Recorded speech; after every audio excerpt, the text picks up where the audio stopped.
The Otago Gold Rush. The causes of the Otago Gold Rush. The first and most significant cause of the 1960s Otago Gold Rush is the action by the Otago Regional Council to offer a reward to the first person to find gold in the Otago region.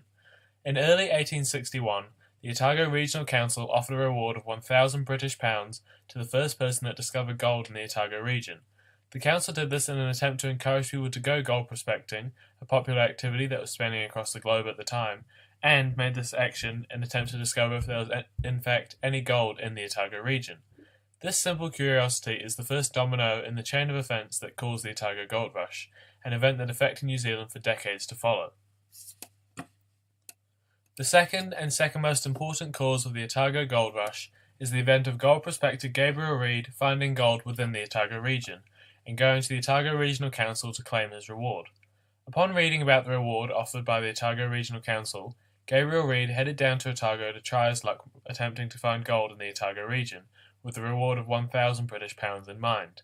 Reid's first major find occurred on the 23rd of May, 1861, when he struck a healthy portion of gold, stating, "I shovelled away about 2.5 feet of gravel, arrived at beautiful soft slate, and saw the gold shining like the stars in Orion on a dark, frosty night."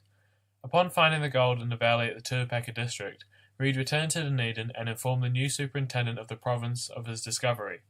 Word quickly spread to the discovery of gold in the Otago region, drawing in prospectors, and because of this discovery, the valley where Reid struck gold was renamed to become Gabriel's Gully. The third most significant cause of the Otago Gold Rush is the events going on in the gold mining world prior to the 1860s. In the years previous to the Otago Gold Rush, a streak of gold rushes had made its way across the globe, creating a global interest in the idea of finding one's fortune in gold, and created a global following. The first gold rush in this streak was the California Gold Rush, that began on the 24th of January 1848, and consisted of two major goldfields, the Northern California Goldfields and the Sierra Nevada Goldfields. After gold in the California goldfields became scarcer in the late 1850s, and the discovery of gold in Victoria, Australia, the attention shifted elsewhere from California. The Victoria Gold Rush then took off in 1855 and had a wide range of major goldfields. However, at the same time that the Victoria goldfields were beginning to run dry, word of the Otago Gold Rush spread to the miners in Australia, attracting them to try their luck at finding a golden fortune. Because of this timing, the large group of dominantly single men with nothing to lose that were travelling the globe in hopes of finding their fortune were drawn to travelling to Otago. This raised the population of Gabriel's Gully heavily and massively increased the popularity and notoriety of the Otago Gold Rush. The event itself.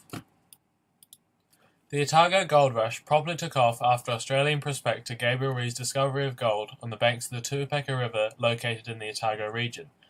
As mentioned earlier, Reid's primary motivation to find the gold was because of the reward offered by the Otago Regional Council.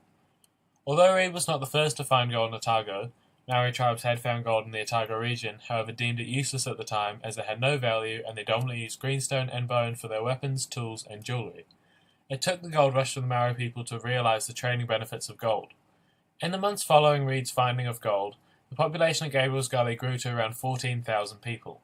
It was around this point as well that another goldfield was discovered on the 17th of December 1861. A miner named O'Hara and a couple of accomplices stumbled across gold on the banks of the Waipori River on their way to Gabriel's Gully, discovering a new goldfield. Following this, more and more goldfields began to be discovered around the Otago region, fields like the one located at the Clotha River. From the discovery of more and more goldfields, prospectors became spread across the Otago region. Over time, the gold rush became less of an independent prospector opportunity and began to be taken over by larger organizations, beginning with groups of prospectors that still used the penny technique to mine gold, but would return their collected gold to the workplace, where the total would be exchanged for money. This took off as the miners would be paid a steady, survivable wage rather than getting as much money for however much gold they mined.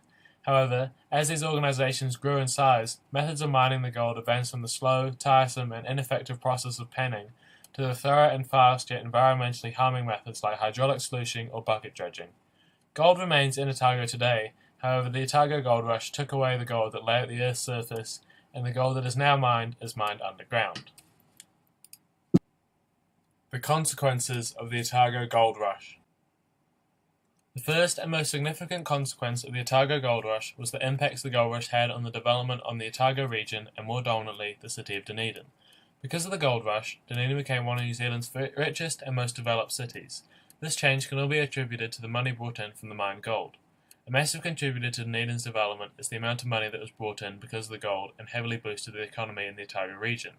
The Otago Gold Rush brought in £10 million in the 1860s alone, surpassing Otago's previous main export of wool, which brought in £3.5 million in the 1860s, by £6.5 million. This boost in the economy allowed a growth of infrastructure in Dunedin. New businesses were constantly opening. The first daily newspaper in New Zealand, the Otago Daily Times, was printed, and educational, medicinal, and missionary facilities were built. These changes show how influential the gold rush was on establishing Dunedin as one of New Zealand's first major cities. Because of these developments, Dunedin became the figurehead for technological advancements and new architectural styles. This is shown through the fact that on the 9th of May 1863, Dunedin was the first New Zealand city to be lit by gas, 2 years before Auckland and 8 years before Wellington, and a majority of the buildings in the city have Scottish, heavily carved architecture. Dunedin was not the only area affected by the gold rush in the Otago region. Due to the growing population spread through the Otago region's wilderness, small towns and roads began to form and flourish. Because of the number of goldfields and the distance between them, small rural towns like Gore thrived due to the constant groups of miners coming and going between the goldfields. The second most important consequence is the massive population growth that occurred in Otago because of the gold rush. Because of the previously mentioned group of dominantly single men that popularised the Otago Gold Rush and the global interest in the opportunities that gold provided at the time, Otago found its population rising heavily due to the gold rush. Population levels rose so heavily, in fact, that a mere 7 months after Gabriel Reed reported his finding of gold in the Otago region, a total of 14,000 people was measured at the goldfields. Also, within 3 years of Reed's finding, the population in the Otago region had increased by 400%. However, the increase was not all miners. A large portion of Otago's growing population consisted of entrepreneurs wanting to set up market stalls and shops in a new and growing location. This group of people helped to allow Otago to develop and grow into one of New Zealand's most prominent cities, as they grew Dunedin's marketplace and gave the city life and allowed its citizens more accessibility for the items they desired. The introduction of new cultures is the third most significant consequence of the Otago Gold Rush, as it provided a change in New Zealand's population that has remained in the country for decades to come. The two largest ethnic groups that were introduced into New Zealand's population and had the largest effect on the gold rush are the American and Chinese miners. The American miners had a large effect as they discovered new goldfields in the Otago region. For example, two California miners, Horatio Hartley and Christopher Riley, found gold on the banks of the Clutha River, and on the 15th of August 1862, they went into the Otago Council to claim their reward for finding a new field, a field which provided the miners with more opportunities and Otago's economy with more money. The Chinese miners were also significant, however they are significant as they were the subject of racism, and because such a large group of them remained in New Zealand following the gold rush. Around 5,000 Chinese miners came over from Australia following the Victoria Gold Rush. However, due to their opium habits and thorough mining style in Victoria, they were abused and cast out by the rest of the mining community upon arriving in Otago. Despite this, many enjoyed New Zealand so much that they remained here after the peak of the gold rush had passed. Because of this, even a large portion of New Zealand's population today is Chinese. The significance of the Otago Gold Rush. The Otago Gold Rush was a significant event in New Zealand's history, as not only did it massively support the development that transformed Dunedin into a bustling, beautiful city and one of New Zealand's most prominent cities, it also gave life to and established many towns around the region, towns that remain to this day. The gold rush provided a massive increase in both the population and economy in the area of New Zealand that previously was poor and had a very small population, as a majority of the settlers arrived and settled in areas in the North Island. However, the gold rush drew settlers into the South Island and boosted the economy to the point where the quality of living was so good that they decided to remain in Otago.